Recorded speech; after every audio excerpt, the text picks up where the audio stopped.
Hi, everyone. Thanks so much for joining. We're going to give folks a little bit more time to join in because I know we have a lot more people registered for this workshop, and others may not be quite as on time as you are. And for our tech people, if you're able just to turn off the notifications for the people who join, that would be great, or tell me how to do that. That would be good. Again, welcome to the Nuclear Weapons Budget Workshop. Where are there opportunities to cut programs and what can we spend on instead? And while we wait for everyone to join, just know that we have leaders and activists from dozens of organizations and congressional staff participating in this workshop. And from some of you, this might be the first time you're learning about the huge, immoral nuclear weapons budget. I know that we have people registered from the Union of Concerned Scientists, United Methodist Church, Beyond the Bomb, Tri-Valley Cares, a Federation of American Scientists, Bulletin for Atomic Scientists, Women's International League for Peace and Freedom, and Veterans for Peace, Pax Christi, Sierra Club, and more. So we welcome all of you to the Nuclear Weapons Budget Workshop. And we both want to acknowledge, what we've all been through over the last several years, and thank you for all that you did to get us through it, and to deciding to spend your time today with us together as we work on important issues such as the nuclear weapons budget. For those of you who don't know, my name is Paul Kavika Martin. I am the Senior Director for Policy and Political Affairs for Peace Action. We were founded 60 years ago on the issue of abolishing nuclear weapons, and we have 100 chapters and affiliates around the country. Many of them are on this workshop today, and I say a big hi to my friends and families at Peace Action. So soon we'll have Erica Fine presenting to us, and then I will take questions until about 2:30 Eastern time, or a total of 45 minutes. Because of the popularity of this workshop, we'll be using the chat function, I think, to receive your questions, and I'll read them out for Erica to answer. Again, you can just type your question in on the chat. If possible, include any affiliation and maybe your location. And if this is your first time working on this issue, let us know about that. And we're also happy to make your question anonymous if you prefer. So I really encourage folks to take the time and read Erica's impressive bio. And it's my honor to introduce to you one of the most smartest, strategic, and most effective peacemaker I know, Erica Fine, the Advocacy Director for Win Without War. Wow, thank you so much, Paul. What a kind introduction that is. I have been working with Paul for many years now, and it's my pleasure to be his colleague and his friend in the fight for peace and justice in the world, and in particular to eliminate nuclear weapons and the scourge of nuclear weapons spending. So today, I'm going to actually share my screen for the duration of the time that I'm talking, and then for Q&A, I think we'll go back to full screen. But I'm going to do that right now. Okay, can people see can people slide that says the nuke budget, what we can cut and where we should invest? Great. Okay. So today we are going to try and be as interactive as we possibly can in a forum like this. So the ideal is that we have a lot of time for question and answer for people who are also working in this space, people like Mary Leah Kelly and others, for them to share their wisdom and expertise, because I by no means have a monopoly over that.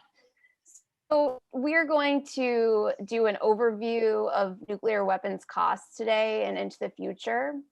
Then we're going to turn to opportunities for cuts in the short term, and then also long-term thinking, how we can transform national security spending and what that will look like. So we talk about our nation's forever wars, but we should also be talking about the forever nuclear arsenal. Because based on current plans, our country is spending $50 billion every year over the next 10 years for nuclear weapons, according to the Congressional Budget Office. And why are we spending so much? Well, we have the Obama era plans and then the Trump era expansion. We have not cut any systems in the recent past, and we'll talk about where opportunities to cut exist going forward. But the United States is seeking to refurbish and rebuild near nuclear arsenal, the so-called nuclear triad, the air leg, the sea leg, and land leg of our nuclear arsenal. The Congressional Budget Office projects that the upgrades will cost around $400 billion. The cost will fall largely between the early 2020s and the late 2030s. And then in order to sustain the arsenal, sustain and maintain it, we'll be spending approximately $843 billion over the next 30-year period. That cost is relatively stable, though will increase over time. And, you know, it will increase if we continue in this global arms race that we're currently in. So how did we get here? We got here through our leaders not making the hard choices, lacking political courage, and being convinced by defense officials and weapons makers that Congress needs, that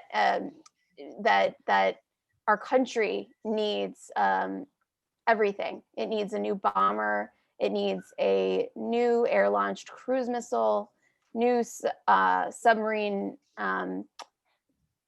ballistic missiles, and the bombs that go on them, and an entirely new intercontinental ballistic missile system. And that was before Trump came into office, right? So we used to talk about the $1 trillion triad a few years ago, but what we're really looking at is about a $2 trillion triad with inflation and expected cost overruns. So during the Trump years, his nuclear posture review called for an addition to the Obama plans of the following things: a low yield submarine launched ballistic missile warhead, a sea launched cruise missile. He called for retaining the B-83 until there's a suitable replacement to retire it, an expansion of plutonium pits produced. And I'm sorry, I'm not I'm not at all a nuclear technical expert. So, you know, the pits are the part of the nuclear weapon that give it its explosive power. And then in addition, advanced R&D and additional emphasis on command and control. As the Arms Control Association reports, getting rid of these programs alone, although I don't know that we're talking about command and control and communications here, but getting rid of the Trump expansion would save $28 billion. And that's, you know, bigger than some federal agencies. So even that, you know, is just a drop in the bucket here. So when we're looking to what's going on right now and what are the short-term opportunities for cuts, we should look at the fact that the Biden administration both previewed that it would be doing a review of its national security strategy, and then today actually released a national security guidance. It's a 23-page document sort of laying out President Biden's vision for national security. And then I think later this year, they'll do a bigger, you know, an entirely new national security strategy. One positive thing to note in that national security guidance is that it stated that renewed American nonproliferation leadership will be essential to reducing the dangers posed by nuclear weapons. The guidance talked about de-emphasizing nuclear weapons in national security strategy. So kind of a return to the Obama era policy of reducing the salience of nuclear weapons. Although, you know, the rhetoric somewhat did not match the fact that he also overhauled, you know, started an overhaul of the whole triad. The guidance also called for renewing U.S. focus on arms control and engaging Russia and China where appropriate. But so, what are other opportunities? You know, in the short term, we have a defense review that's going to go along with the Biden budget. And that budget is slated to be released in May 3rd. And according to reporting, there's going to be an emphasis on the quote unquote low yield parts of the nuclear arsenal. And that sort of correlates with the Trump era expansion. So in particular, the the sea launched cruise missiles, and potentially the so-called, again, low yield warhead that was added to the nuclear subs that many in Washington and outside of Washington fought so hard to prevent from happening under the Trump administration.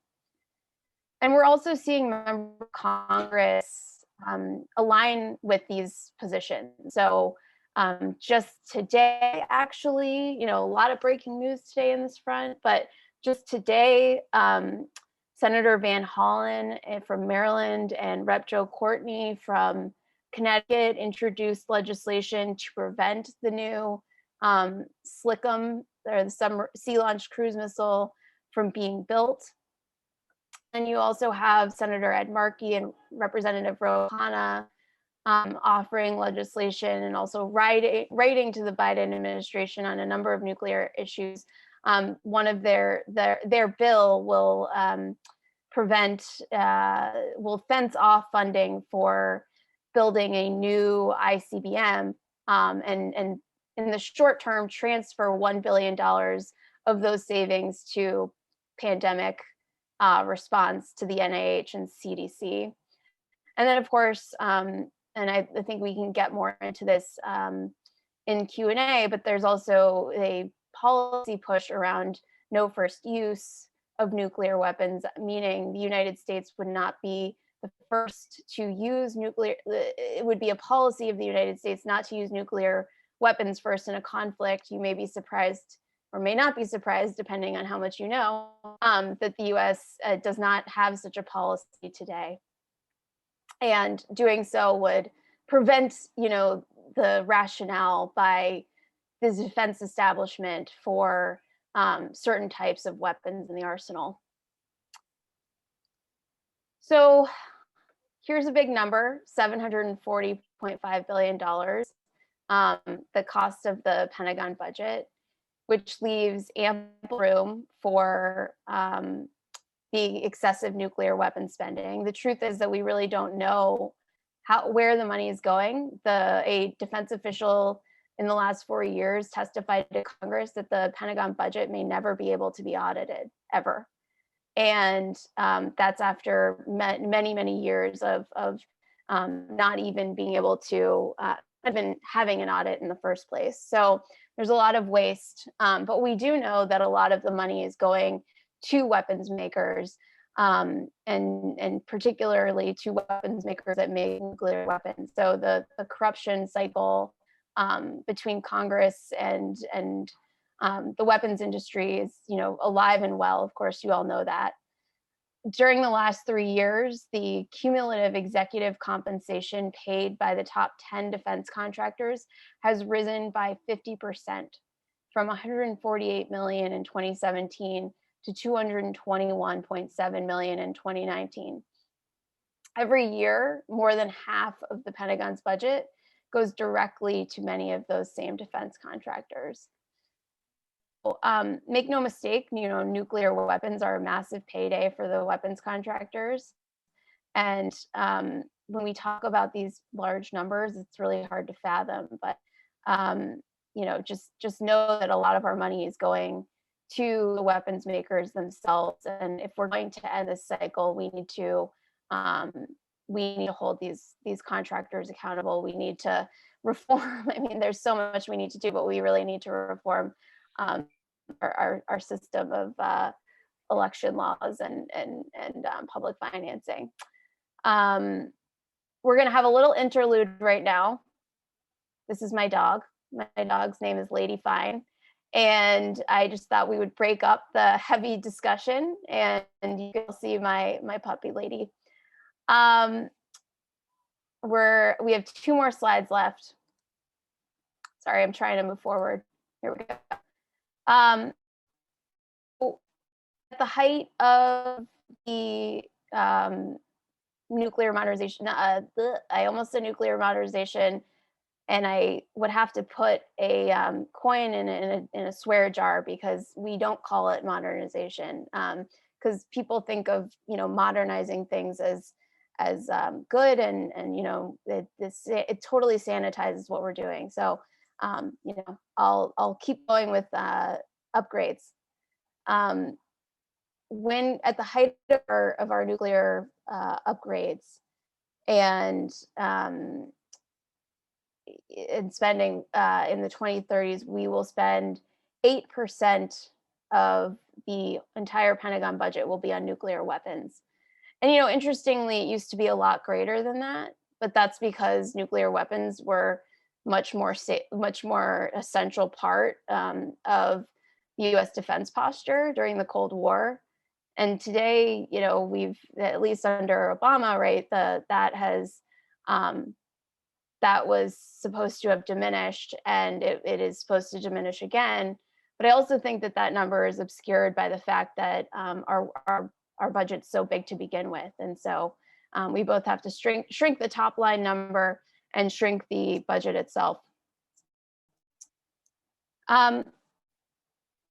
My next slide is about the bigger picture.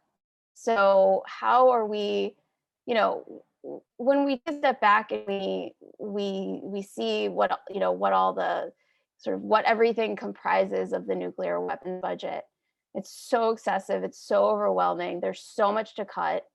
Right now we're playing whack-a-mole. The Obama era program of record was way more expensive than many in the arms control and disarmament community expected, and certainly expected from a president who sought the peace and security of a world free of nuclear weapons. But if we really want to eliminate the excessive drain on our American taxpayers, we really need something else to change. We need a president and leadership that understands that security doesn't depend on the size of the nuclear arsenal, but rather the real safety we're providing to people and the ways in which the US contributes globally to instability. So what I have in this picture is my organization, Win Without War, released a report in 2019 called Reimagining Security Spending. And we focused on the fact that there's a lot of threat inflation right now. And of course, that is also about the rise of China, the big threat that we face from Russia, these so-called threats that, if you're going to talk about them in that way, have to be met by a strong military. But the reality is that our threats that we face in the 21st century, and probably arguably in the 20th century too, do not have military solutions. We're talking about the spread of authoritarianism and the rise of right-wing nationalism, ethno-nationalism, and authoritarianism. The existential threat that we face in combating climate change, or the existential threat we face from the climate crisis, and the fact that we have global mass inequality that is increasing the wealth gap around the world, contributes to the rise of extremism, to disaffection, you know, from from the United States to Mexico to parts of Europe, and you know, to Afghanistan, Iraq, etc. We can go on. The gap between haves and have-nots contributes to the global instability that we're facing. And so we really feel that if we want to change our nuclear weapons habit, kick the habit, we actually also really need to reimagine national security writ large. We need to divest from militarism, our obsession with security and spending, hold human rights violators accountable by cutting off weapons sales, sources of their wealth and corruption, investing in civil society, leveling the playing field in trade and economic opportunity here and abroad. And of course, it means ending our global footprint, military footprint, which destabilizes other countries. And we also need to make sure that we're both rebuilding and investing in multilateral institutions. And I didn't want to stop this this discussion without talking about all of the amazing work that's being done in terms of divesting from militarism and investing in people, investing in the planet. So I just have a few of the campaigns that are being run, and want to talk about them for a little bit. Of course, we have the Poor People's Campaign, which calls for, you know, a moral budget. There's the Breathe Act, which is a anti-policing and racial justice bill that also includes a section on defunding the Pentagon. There's the Defund Hate campaign, which is the immigration justice organizations that are focused on, you know, divesting and you know, eliminating the ICE and reforming the Department of Homeland Security and investing in solutions around the migration and refugee crisis that are not militarizing the response. There's the Save for All campaign, which is has 4 components, and it's part of the Coalition on Human Needs: protect low-income and vulnerable people, increase revenues from fair sources, promote job creation and strengthen the economy for all, and seek responsible savings from wasteful spending in the Pentagon and elsewhere. And then finally, I wanted to make sure that people knew about this amazing trade-off tool that National Priorities Project has. I just have a screen grab of it. You can basically, you know, put in a number, you know, and they have these preset things where you can say, you know, for military spending or for Pentagon spending in 2021, what could my tax dollars be going to instead? And that's a great tool if you're writing a letter to the editor or op-eds or lobbying your members of Congress. And I would also point you to the Win Without War report that I mentioned before, which has a trade-off, you know, just essentially a trade-off box in our report that has examples of trade-offs that people can make between spending on security and spending on people, or spending on, yeah. So with that, I am going to stop sharing my screen, and I'm looking forward to the discussion. Great. Thanks a lot, Erica. And since I think we have a size group that we could probably handle with people actually speaking, because we love to see your face and hear your voices. If you just either write stack or write question in the chat, or you can try to use your raise your hand feature, I will happy to call on folks. Just a reminder, you know, this is an opportunity for questions. That means a question mark at the end. of what you say. It's always helpful. And if we can get briefs, I do want to make sure we have time in the 20 minutes to get as many voices as we can. So there is one question in the chat already, which you may have sort of answered, but you might want to elucidate down more, Erica, and that is making the argument that we need to switch from spending on nuclear weapons to spending on the pandemic.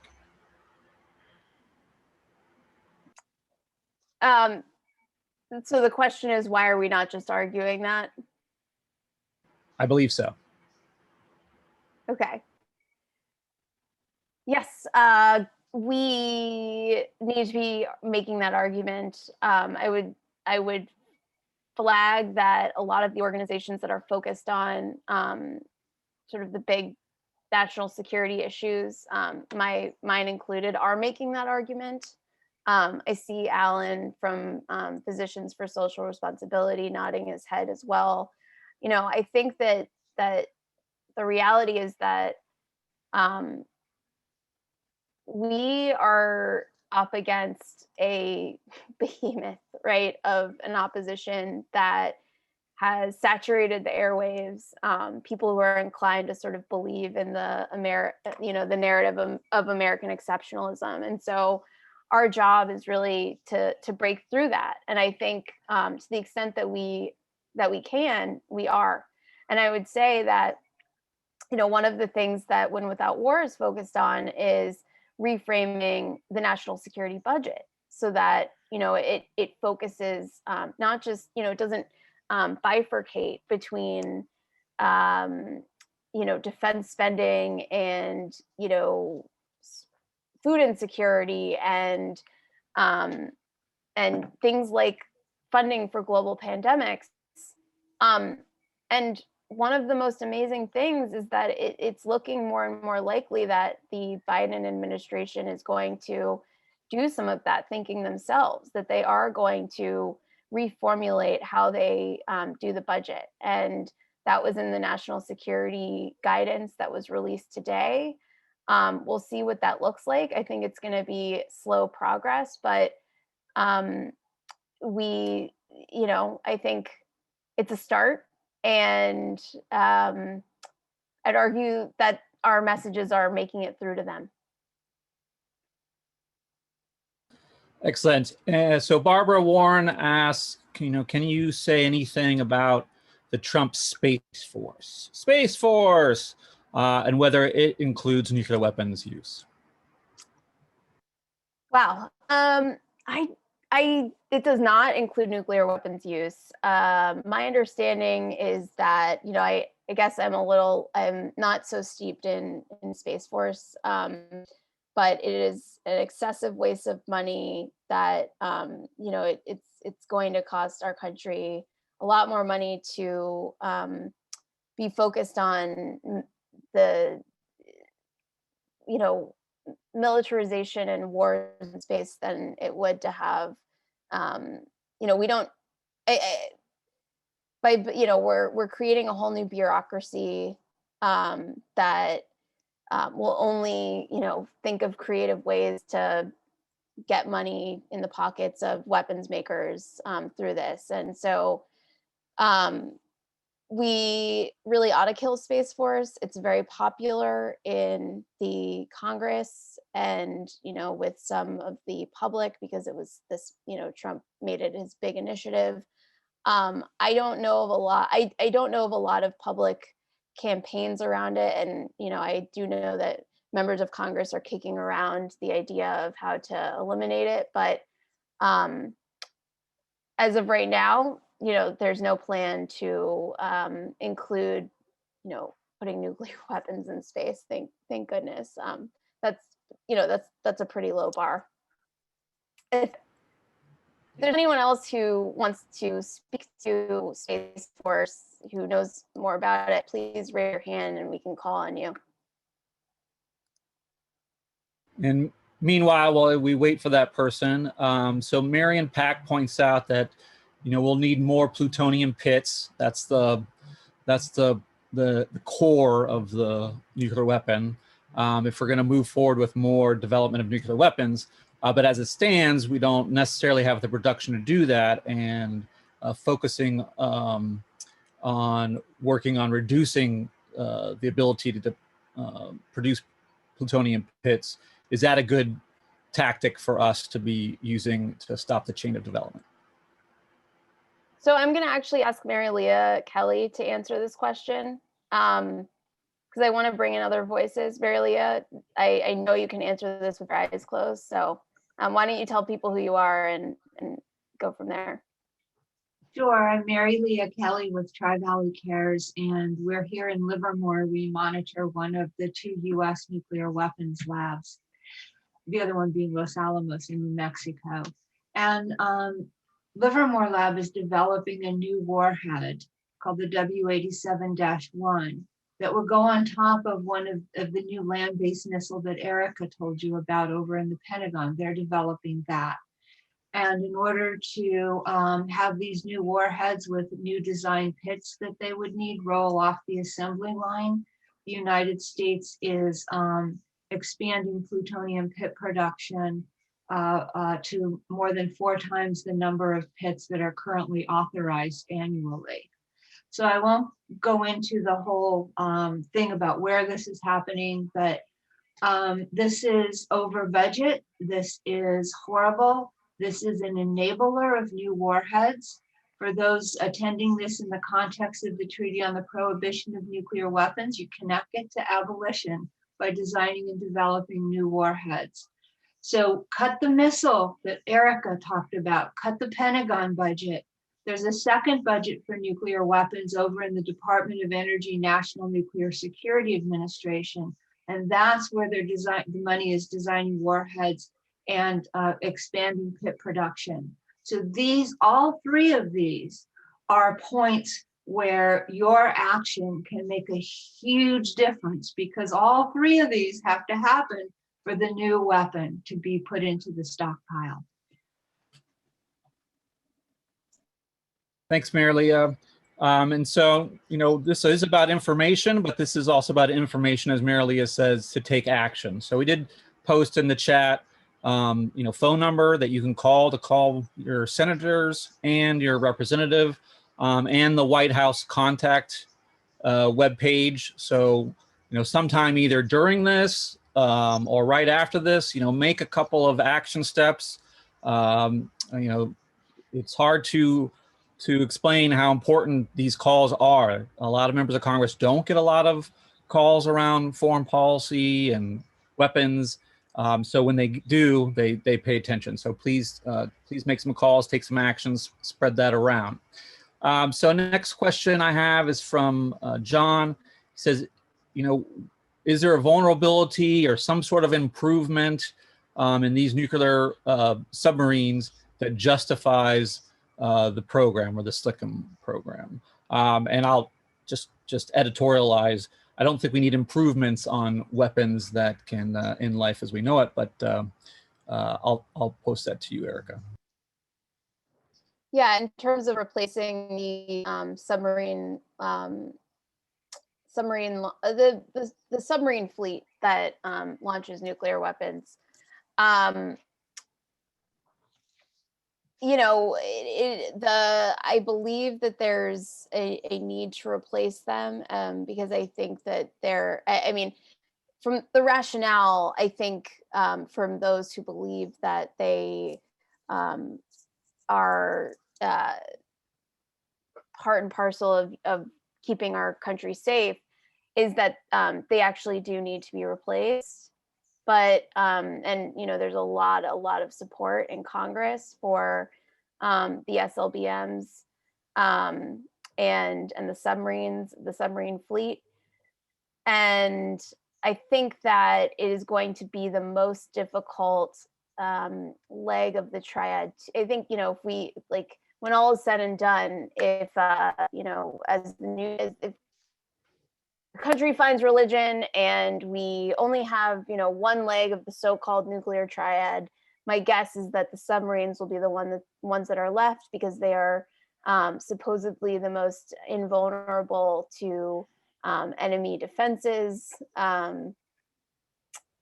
and they are very expensive. And I think one thing that's important to note is that, you know, people who are writing reports on this stuff at the Arms Control Association and other places do call for limiting the number of submarines that are expected to be built. And so far, those plans are not being heeded. We're going to have more than we need under more than we. It's hard to use this language, right? Because we don't need any of them. We want to get rid of all nuclear weapons, but you know, there will be more than experts that are needed for security. And speaking of getting rid of these dangerous new submarine nuclear weapons, we have another leader on with us, Colleen Moore, with Beyond the Bomb. You can tell us about who you are and the organization and the tool that you put in the chat, please. Yeah, absolutely. Hi, everyone. I'm Colleen. I'm the digital engagement manager for Beyond the Bomb, and we're the grassroots movement to fight against the threat of nuclear violence. So we just put out an action yesterday on limiting funding for the sea launch the sea launched cruise missile. So I just put that action in the chat a few minutes ago to call on your senator to support Van Hollen's bill. The weapons are they're unnecessary, they're redundant, they're expensive. Obama actually retired them peacefully in 2010, and then Trump was the one who tried to bring them back. So we definitely don't need these weapons. We already retired them peacefully, especially in the middle of a pandemic. So you can definitely take action to write your senators. We'll also have one soon to go out to your representatives as well. So yeah, thank you.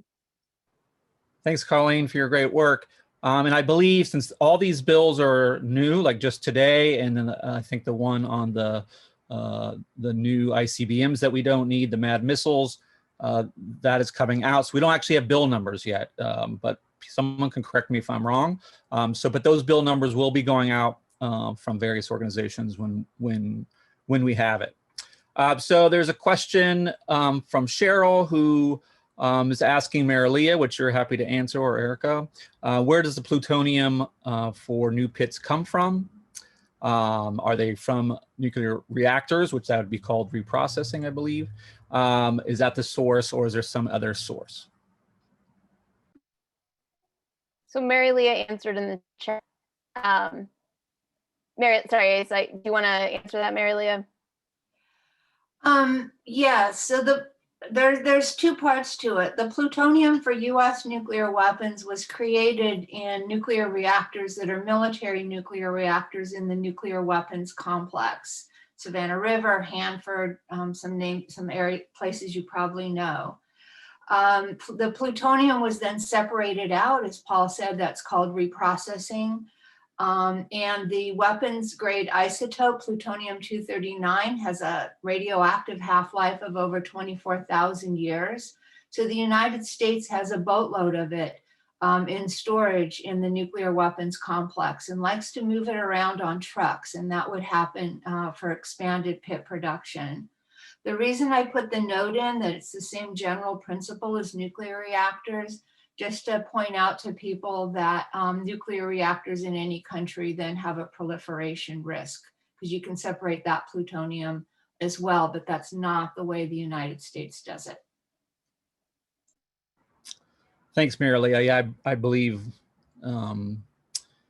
India, that's how it got nuclear weapons, was through Canada's technology of nuclear power. So this issue of nuclear power is a problem because it can be certainly a step towards nuclear weapons.